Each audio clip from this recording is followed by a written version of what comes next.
Mengapa hukum rokok ada yang bilang makruh, ada yang bilang haram? Mana yang benar? Menurut Anda kira-kira gimana? Coba, begini, saya pernah ceritakan itu hari. Ada seorang guru di Saudi, saya ingatkan kembali, berdialog sama seorang syekh. Syekhnya dibilangin sama guru ini. Guru sekolah ya, dia berpendidikan, dia bilang, "Syekh, kenapa Anda mengatakan rokok itu haram? Apa sebabnya?" Sementara dalam Al-Quran tidak ada dalil menyebabkan rokok secara khusus, nggak ada. Kenapa harus dibilang haram? Kata syekhnya, "Kau makan apel?" Dia bilang, "Iya." "Kau makan jeruk?" "Iya." "Baik, ada nggak disebut dalam Al-Quran apel sama jeruk?" Dia bilang, "Tidak ada."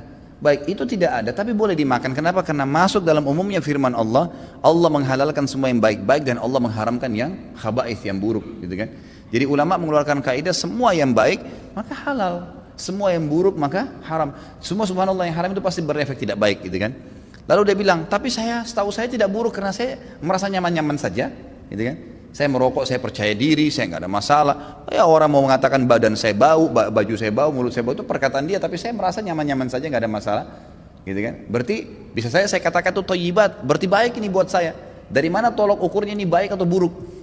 Kata syekhnya, "Baik, kalau kamu mau lebih dalam lagi, sekarang saya tanya," kata syekh, "kalau kamu pulang ke rumah habis ngajar, kamu temukan istri kamu lagi pegang rokok, anak kamu lagi pegang rokok, kamu biarin atau kamu larang?" Kata gurunya ini, "Saya larang, syekh." "Kenapa kamu larang?" Dia bilang, "Karena itu tidak baik." Nah, ini masuk dalam jawaban kamu sendiri. Kalau baik kamu biarin mereka merokok, beliin kalau perlu, sama-sama rokok ngepul di situ, gitu kan.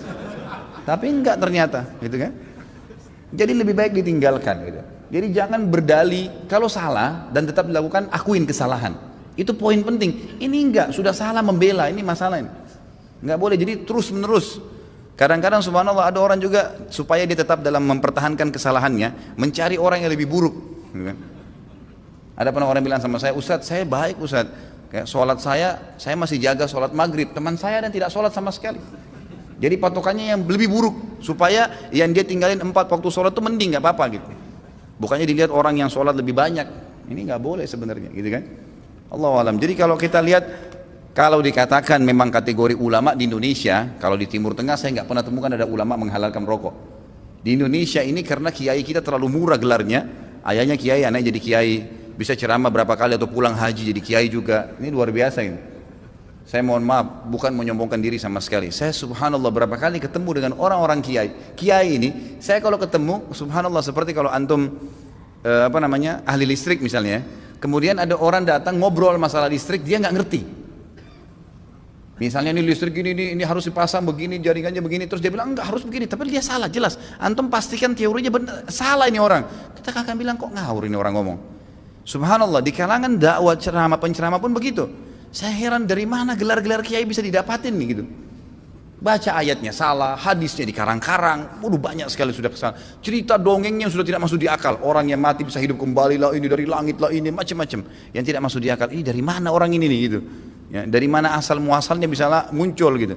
Belum lagi yang sunnah Nabi SAW dilanggar, yang kukunya panjang, yang istri yang pakai jilbab, yang luar biasa.